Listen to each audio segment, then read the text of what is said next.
Today is Friday, March 27, 2026. Not much has been happening except for the contract, which is today's topic. And I really don't like this subject, but I feel it's important to share this part of the process since there's no way around it. It's almost as bad as all the insurance decisions I had to review and make. It's just something you have to do when going on a surrogacy journey. I cannot imagine the legal quagmire you'd be in if you didn't have one of these. Without a contract, it would probably be very easy for the surrogate to claim that the baby is hers and keep it. And you'd end up spending a lot of money, but getting no baby. And then have to sue her on a reality TV show or something like that. To start, since I'm doing everything in Texas, I had assumed my surrogate would be there. And after parting ways with my Texas egg donor lawyer, I found a new one. But then my surrogate ended up being in another state, so I had to find one there. And there were only two recommended by my agency. I picked the woman and she got the man.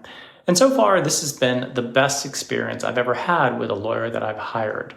The purpose of the contract is to ensure that the gestational carrier has no legal rights to the child itself or anything related to the child. I'll call her the GC for short. It spells out every little detail about the agreement. Mine is 40 pages long. I thought it would be quick, but it actually took 2 full months to do just 2 round trips. It started on my side, went to them, came back to us, and went back to them. I think the duration had more to do with my attorney's availability. We spent a week writing and reviewing the first draft, and then it took her a while to make the changes, have me review them, and send them to the other side.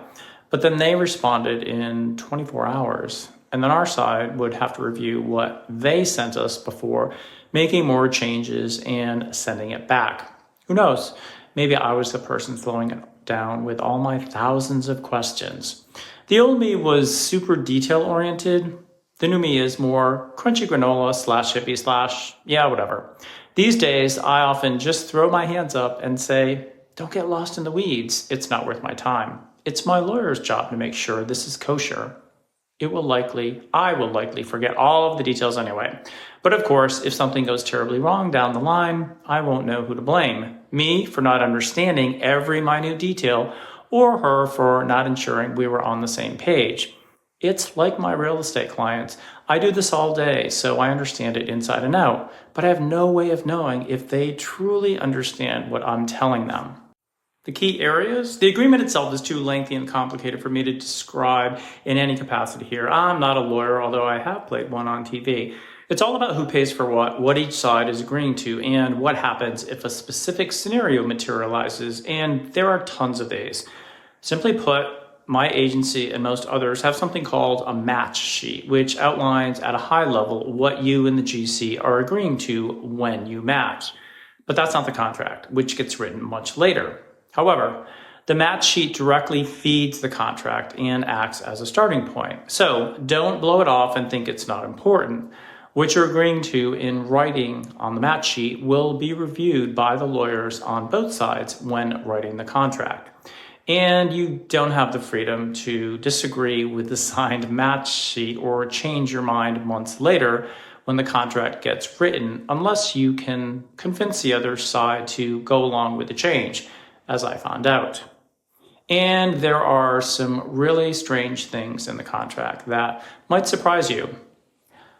For example, if the GC ends up on a life support and her insurance doesn't cover that cost, I'm on the hook for that, since we're in some respects keeping her alive in order to keep my baby inside of her alive until it can be born. But this applies only during the 20th to the 40th week of the pregnancy, which basically means her family has no say in keeping her alive because she has my baby inside of her. They couldn't really logically choose to end her life because then my baby would die as well, which seems odd, but I guess when you hire a woman to carry your baby, you get certain powers you never realized you would have. It becomes ethically gray and very strange. Things I didn't know. Things I didn't know until I got here are numerous. Her husband has to sign the contract even though he's not carrying the baby. He's part of the deal since he's married to her, and the contract has stipulations about him as well. So it's as if they're a team agreeing to do this with me. She has to update her estate plan to ensure that my child has no rights to anything in her inheritance. I have to update my estate plan to designate who will take the child if I were to die during the process or after the birth, but before the child turns 18, as well as cover all the remaining costs for my estate if I die before the baby is born. The timing of my estate plan is very strange because it's not required until the second trimester, perhaps because they want to ensure that it's a viable pregnancy. But if I were to die during the first trimester, I'm not sure what would happen. Sounds like things would be in a world of mess. It's probably somewhere in the contract. What I do know is that my younger sister has agreed to step in and take the child, so that's a weight off my shoulders. But we'll have to put into the estate plan that the child must be raised as a Democrat, not a Republican. To me, political party is far more important than religion. The challenges? There were only a few hiccups, probably related more to things that I didn't think made sense and or didn't understand I was agreeing to when I signed the match sheet. When I matched with her back in November 2025, the review of the match sheet wasn't very comprehensive. It was just sent to me to sign, and when I tried to ask a few questions about whether any of it was negotiable, I didn't get a very good reception. In other words, why are you asking that, and what did you want to negotiate? And you should probably be happy that you matched, given what an old geezer you are. Those are my words, not theirs. But that's how I felt. Anyways, one weird thing that happened was that although this was not on the match sheet, we did discuss during our Zoom call that she would be keeping up to date with COVID boosters. She said she was not up to date with these, but would be happy to get the latest booster and keep getting these going forward. So we put this into the contract, but her attorney immediately struck it out, saying she was in no way obligated to ever get a COVID vaccination. It felt very strong and made no sense to me. Why would she suddenly change her mind? Did her lawyer advise her to do this? We never got a straight answer. It could just have been a misunderstanding or a miscommunication on their side because they easily agreed to what I wanted. I, of course, asked ChatGPT all about this and was told it was extremely risky to not be vaccinated while pregnant. In her case, it was stacked risks. Number one, she's in a high-risk occupation, surrounded by sick people all day long. Number two, without a vaccination, the GC was susceptible to getting sick. And number three, the mother passes antibodies onto the baby, which protects it after birth. Without a vaccination, this would not happen. I also discovered that someone I know actually got COVID while pregnant, which she said was actually good because that meant her baby would get her antibodies. She also said she knew women who were trying to get COVID while pregnant, which I thought was just a little crazy. Isn't it easier to just get vaccinated versus trying to get sick? Finally, I asked my own doctor about this at my last visit, and she said not to worry about it. Even if the mother gets sick, the unborn child usually doesn't. The other big stickler for me was what happens if her medical insurance turns out to not cover the pregnancy. The whole reason I chose her is that her insurance covers it, which means I don't have to buy her a policy. And my agency reviewed her policy to confirm that it covers the pregnancy. But nothing in life is guaranteed. So the contract basically says that if for whatever reason her insurance changes and suddenly doesn't cover the pregnancy, I have to buy her a new policy, and I get to deduct a measly $5,000 from her compensation, which is a joke. It would cost me way more than $5,000 to get her a new policy on the ACA exchange. Believe me, the policies in Georgia easily run $1,000 a month for a single person. I lost my battle to up this to $10,000 because the match sheet said $5,000. It's an incredibly small risk, but since the pregnancy is likely to span from 2026 to 2027, it feels like her policy could possibly change in the new year. And that would create a mess and cost me a lot more money. If there were nothing available on the exchange, I might have to pay $2,000 to Lloyd's of London for a policy and then $24,000 to activate that policy. Insane, right? That's almost the full cost of delivering a baby. There was also something strange in the draft that said if her insurance denies a claim, I was the one responsible for fighting with them, which made no sense to me. They don't know who I am, and I'm not on the policy, so why on earth would they even talk to me? They're probably not even allowed to do this due to HIPAA laws. We had this changed and made her responsible for this if it happens.